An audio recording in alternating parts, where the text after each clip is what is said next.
Irregular migration to Europe is on the rise, and the EU is attempting to bring down the numbers by courting some of the countries where migrants travel from or travel through. Now, one route that's grown popular is what's known as the Western African route, and Mauritania is one of its transit hubs. The government there has signed a deal worth 210 million euros with the EU to manage the flow. We have a special report from the Mauritanian city of Nouadhibou, a transit point for thousands who set out on this hazardous journey.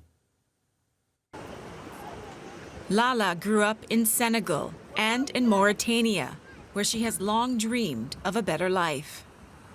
By the time she was 30, she'd saved enough to pay for a pirogue to take her from the capital Nouakchott to Spain's Canary Islands and a future in the EU. It's hard for her to recount the ordeal she suffered. There were all sorts of nationalities: Malians, Cameroonians, Nigerians, Mauritanians, Senegalese. The police themselves came to take us to the beach. The big boat to take you to Europe is waiting out at sea. Small boats come to pick you up and take 20 people on board, 20 people, 20 people. Not everyone could get on because there were so many of us, more than 100 or so people. Only 80 were lucky enough to get on.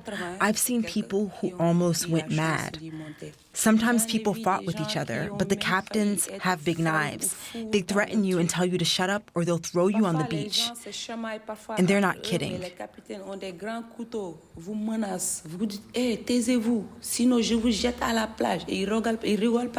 But it wasn't to be.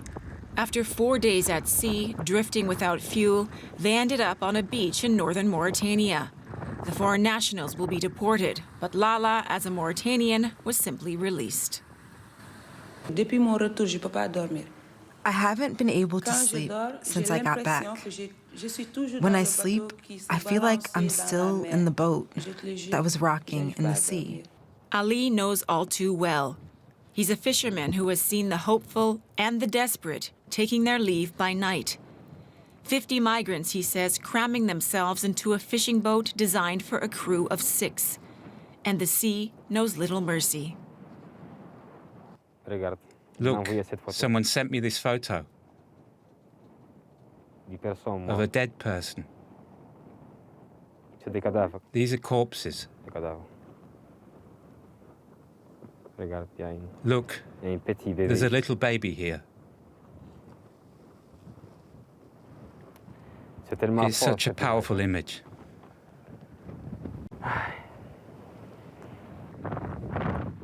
Nouadhibou's port is full of pirogues, traditional fishing boats that the human traffickers have made into their business model. One smuggler wants to buy a pirogue for his next departure and agrees to tell us about the authorities and the restrictions. He, too, wants to conceal his identity. The first one there is a police boat.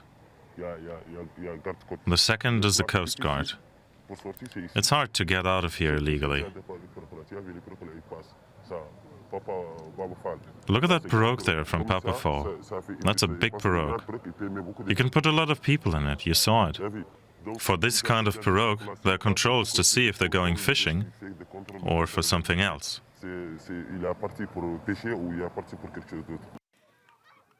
Mohammed arrived here 2 months ago. He is a welder by trade and has one aim: to reach Europe.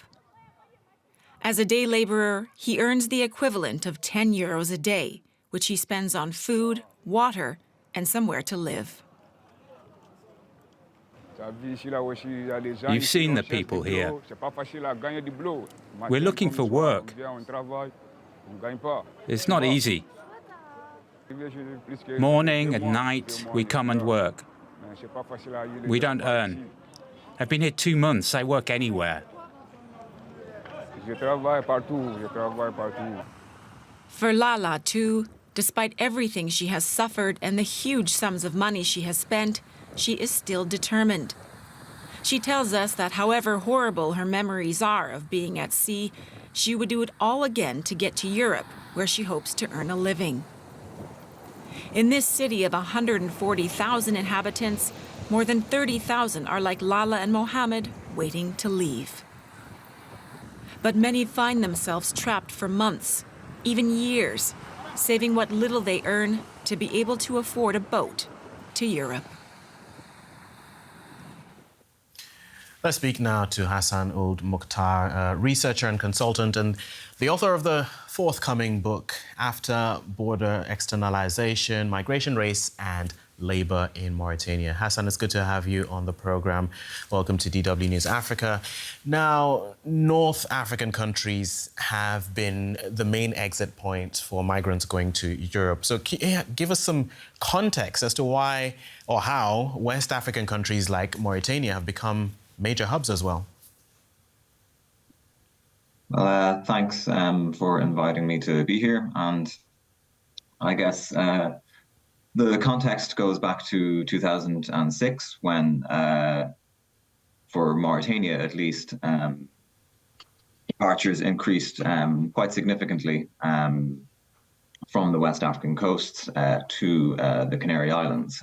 Upwards of 32,000 people arrived on the islands over the course of that year. And as a result of those arrivals, there have been a slew of measures, both militarized security measures on the part of European states and Spain in particular, and the European Union, in addition to more soft developmental measures like jobs at origin programs and youth employment programs, all with the aim of preventing people from leaving the coasts of West Africa to Europe. They have had various degrees of success over the years, but as the recent arrivals over the past couple of months and the latter half of 2023 in particular, as they indicate, there is as of yet little outright success in the prevention of those departures from West African countries like Mauritania. And just clarifying, so these people are both Mauritanians and people coming from other countries as well, using Mauritania as a route? Yeah, that's correct. Primarily people using Mauritania as a route.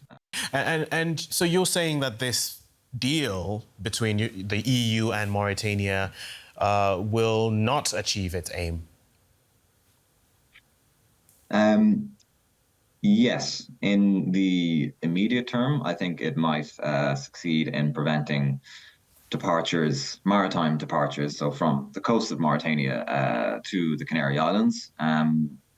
But I think the broader aim of preventing so-called irregular arrivals in Europe will not be achieved by this deal. I think people will continue to migrate through unauthorized channels, most likely through the border post between the Moroccan Western Sahara and Mauritania, and travel overland, and that the routes will disperse in response to these kinds of deals. And I'm saying this just on the basis of what has happened in the region since 2006, when, as I mentioned, the initiative to kind of externalize migration controls to Mauritania and to other countries in the region was initiated.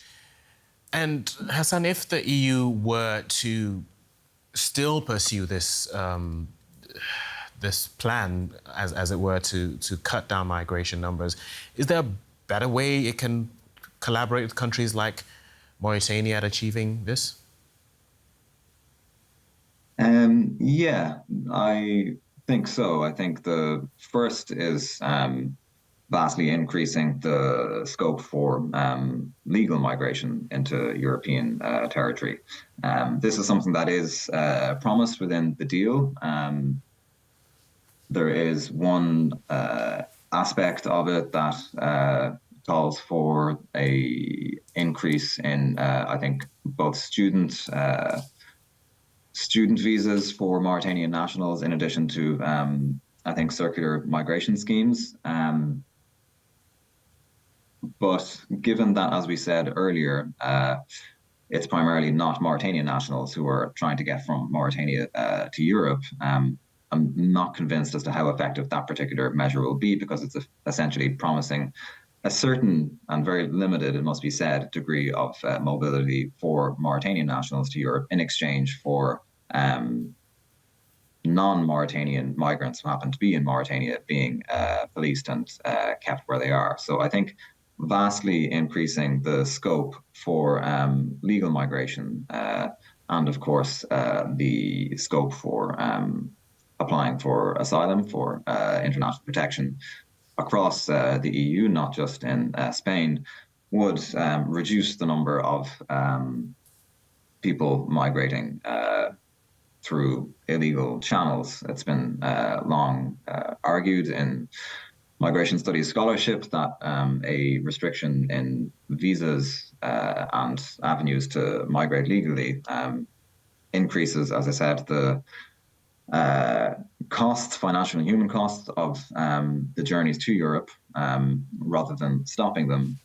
And it also, for those who do make it, it has the kind of perverse consequence of preventing them from going home, because it will be that much difficult to come back. So if it were the case that it were possible to migrate legally, there would be less of an incentive to stay in a European context or any destination context once one had arrived.